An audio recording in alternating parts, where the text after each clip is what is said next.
آپ نے کبھی نوٹ کیا ختم نبوت کے بعد اب سب سے اونچا منصب کس کا ہے؟ مجددین.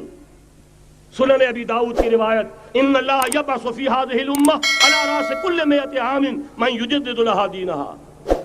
اور نوٹ کیجئے کوئی بات ہے 1000 برس تک سارے مجدد عالم عرب میں پیدا ہوئے. جیسے ہی دوسرا 1000 سال شروع ہوا الف ثانی کا مجدد اعظم شیخ احمد سرہندی کہاں تھا؟ صنم خانہ ہند میں حاضر ہوا. میں شیخ مجدد کی لحد پر وہ خاک کے ہے زیر فلک مطلع انوار، گردن نہ جھکی جس کی جہانگیر کے آگے، جس کے نفس گرم سے ہے گرمی آرار.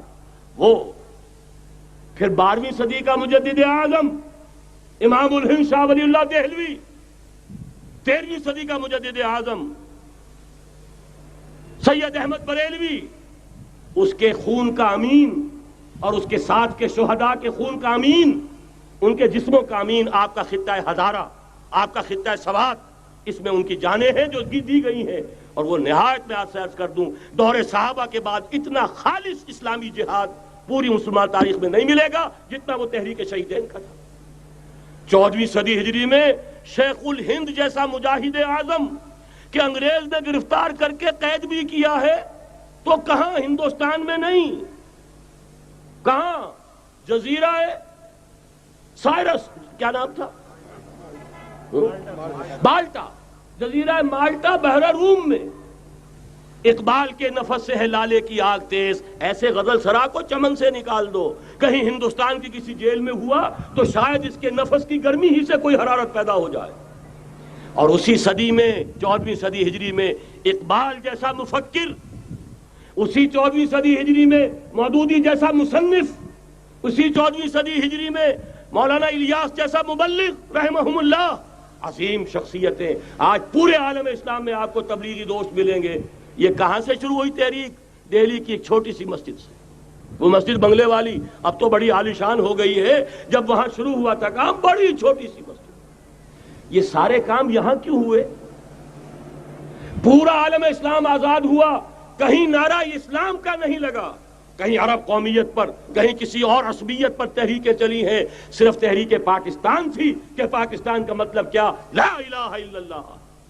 کوئی سبب ہے کہ یہاں قرارداد مقاصد پاس ہوئی، حاکمیت اللہ کی ہے کہ اکبر نام لیتا ہے خدا کا اس زمانے میں. یہ سارا ماضی سامنے رکھیے اور حضور کی دی ہوئی پیشین گوئیوں کا مستقبل سامنے رکھیے. ان دونوں سے ثابت ہوتا ہے اس خطہ ارضی سے کچھ ہونا ہے. اگرچہ بھٹکے ہوئے ہیں لیکن کبھی بھولی ہوئی منزل بھی یاد آتی ہے راہی کو، اور بھٹکے ہوئے آہو کو پھر سوئے حرم لے چل. اس کی ضرورت ہے مسلمان کو پھر اس کا مقصد یاد دلایا جائے. پاکستان اس لیے نہیں بنایا گیا تھا کہ ہمارے ہاں ٹاٹے اور برلے نہیں تھے تو ہمارے پاس اس کے بھی باپ وجود میں آ جائیں، اس لیے تو نہیں بنایا گیا تھا.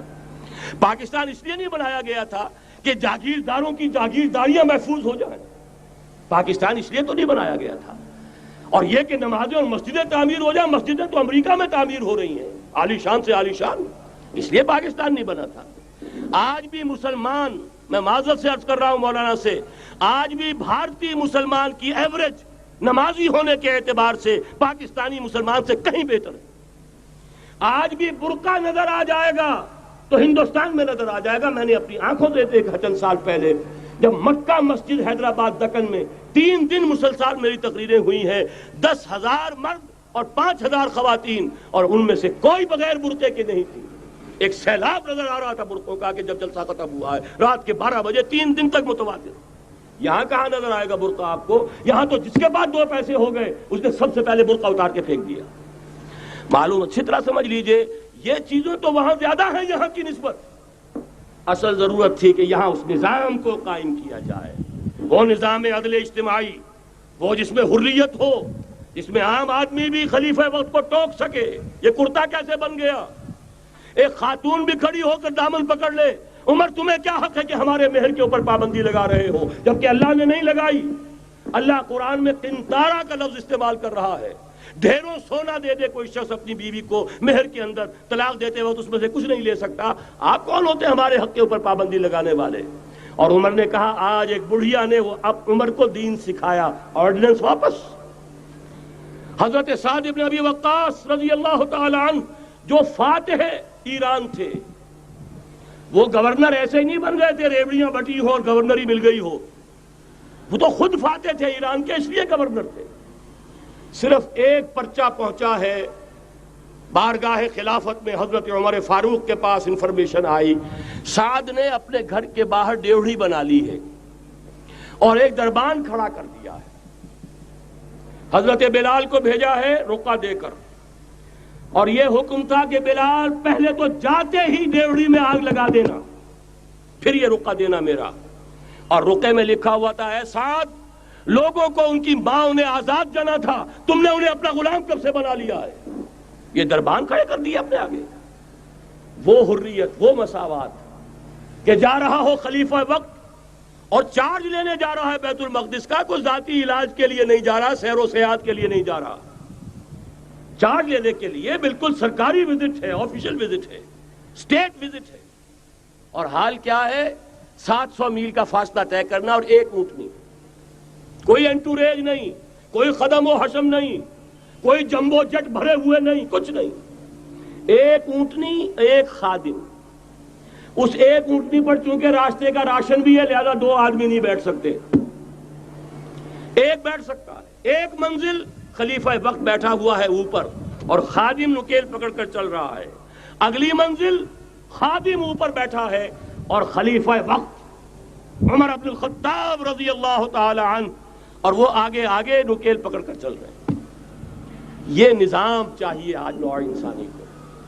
اس کے انتظار میں، اس کی تلاش میں نوع انسانی نے کتنے تجربے کر لیے، کیسی چھلانگیں لگائیں، ملوکیت ختم کی، آسمان سے گرا کھجور میں اٹکا، جمہوریت آئی نام نہاد، لیکن وہ سرمایہ دارانہ نظام بن کر آگے سے بڑھ کر لعنت بن گئی۔ پہلے جاگیردار مسلط تھا، اب سرمایہ دار اور کارخانے دار مسلط ہو گیا۔ اس سے نکلنے کے لیے زور لگایا، کمیونزم کی طرف گئے، چھلانگ لگائی، اب ایک پارٹی ڈکٹیٹر بن کر بیٹھ گئی۔ انسان رست از یک بنتا افتاد در بندے دیگر، ایک چیز سے غلامی سے نجات پاتا ہے، دوسری میں پھنس جاتا ہے۔ اور کیوں؟ کہ وہ نظام عدل اجتماعی جو محمد عربی کو دے کر بھیجا گیا تھا، اس کے کسٹوڈین سوئے ہوئے، اس کے کسٹوڈینز کو اندازہ ہی نہیں۔ یہ نسخہ تو ہمارے پاس تھا، ہمیں عمل کرنا تھا اور دنیا کے سامنے پیش کرنا تھا۔ پاکستان بنایا اس لیے گیا تھا کہ ہم اس کا ایک نمونہ دنیا کے سامنے پیش کریں گے۔ قائد اعظم نے فرمایا تھا کہ ہم یہ چاہتے ہیں کہ پاکستان کی صورت میں عہد حاضر میں اسلام کے اصول حریت و اخوت و مساوات کا ایک نمونہ قائم کر کے دکھائیں۔ کہاں ہے وہ؟ بھٹک گئے، سو گئے۔ بہرحال اب بھی وقت ہے، جب تک سانس تب تک آس۔ میرے عزیز نے تو ڈرایا ہے اور صحیح ڈرایا ہے۔ اللہ تعالیٰ نے 25 برس انتظار کیا تھا، پہلے عذاب کا کوڑا پھر مارا ہماری پیٹھ پر۔ وَلَنُذِيقَنَّهُم مِّنَ الْعَذَابِ الْأَدْنَىٰ دُونَ الْعَذَابِ الْأَكْبَرِ، بڑے عذاب سے پہلے چھوٹا عذاب کا مزہ چکھائیں گے۔ لَعَلَّهُمْ يَرْجِعُونَ، شاید کہ لوٹ آئیں۔ وہ ہم سے 1000 میل کے فاصلے پر ہوا تھا، اگرچہ 93,000 ہمارا کڑیل جوان، جن میں غالباً 43,000 فوجی، اور یہ کہ تقریباً اتنی تعداد میں جو غیر فوجی تھے، وہ اس ہندو کے غلام بنے، قیدی بنے، جن پر 800 برس تک، کہیں 600 برس تک، کہیں 1000 برس تک حکومت کی تھی۔ اتنی بڑی شکست کا کلنک کا ٹیکا ہماری پیٹھ پر پڑا۔ پہلے عذاب کا کوڑا آ گیا تھا، 25 برس ہو گئے تھے قمری حساب سے، نوٹ کر لیجئے، یہ نہ سمجھیے 24.25 برس ہوئے تھے، 24.25 برس قمری حساب سے 25 برس تھے۔ اور اب نوٹ کر لیجئے اگلے 25 برس کے پورے ہونے میں اگلے رمضان کی 27 تاریخ تک صرف مہلت ہے۔ نصف صدی پوری ہوا چاہتی ہے۔ کوئی عجب نہیں اس عذاب الادنیٰ کے بعد ہم جاگے نہیں، ہوش میں نہیں آئے، کوئی عجب نہیں کہ بڑے عذاب کا کوڑا ہماری پیٹھوں پر برس جائے۔ لیکن مجھے یہ یقین ہے، نوٹ کر لیجئے، اگر یہ دوسرا امکان ہو گیا، خدا نہ خواستہ اللہ کے عذاب کا کوڑا ہماری پیٹھ پر برسا، مجھے یقین ہے اللہ ہندوؤں کو مسلمان بننے کی توفیق دے گا، لیکن اسلام کا بول بالا اسی خطے سے ہوگا۔ تاریخ میں یہ ہو چکا ہے آیا فتنہ تاتار کے افسانے سے، پاسباں مل گئے کعبے کو صنم خانے سے۔ تاتاریوں کے ہاتھوں کروڑوں مسلمان قتل ہوئے، لیکن اسلام نے تاتاریوں کو فتح کر لیا، اور پھر اسلام کا مسلمانوں کا دوسرا دور عروج انہی تاتاریوں کی مختلف شاخوں کے تحت ہوا۔ وہ تاتاری ہی تو تھے، وہ سارے ہورس، ٹرکش ہورس، ترکان تیموری، ترکان صفوی، ترکان سلجوقی، ترکان عثمانی، وہی تو سٹاک تو وہی ہے آیا فتنہ تاتار کے افسانے سے، پاسباں مل گئے کعبے کو صنم خانے سے، اس لیے کہ حضور نے فرمایا مشرق سے ہوگا، یہاں سے فوجیں چلیں گی، تو کوئی عجب نہیں۔ بہرحال یہ دو امکانات ہیں، لیکن اس کا فیصلہ تیرے ہاتھوں میں ہے، دل یا بدن، سیدھی بات۔ اگر تو اب بھی ہم ٹھیک ہو جائیں، جاگ جائیں، ہوش میں آ جائیں، قوم یونس کی طرح توبہ کر لیں، تو بغیر عذاب کے کوڑے کے رحمت خداوندی ہم پر سایہ کرے گی۔ اگر ہم نہ جاگے تو وہ عذاب کا کوڑا آئے گا۔ یہ نہیں میں کہہ سکتا ان ادری قریب بعید ما توعدون، یہ میں نہیں کہہ سکتا، یقین کے ساتھ جانتا ہوں کہ آئے گا، لیکن یہ کہ اس کے بعد بھی یہیں سے بول بالا ہوگا۔ اگر ہمارے ذریعے نہیں تو ان کے ذریعے سے، جو ہمیں شکست دے کر پھر اسلام قبول کر لیں گے، لیکن کیوں نہ پہلے ہی راستے پر چلنے کی کوشش کریں۔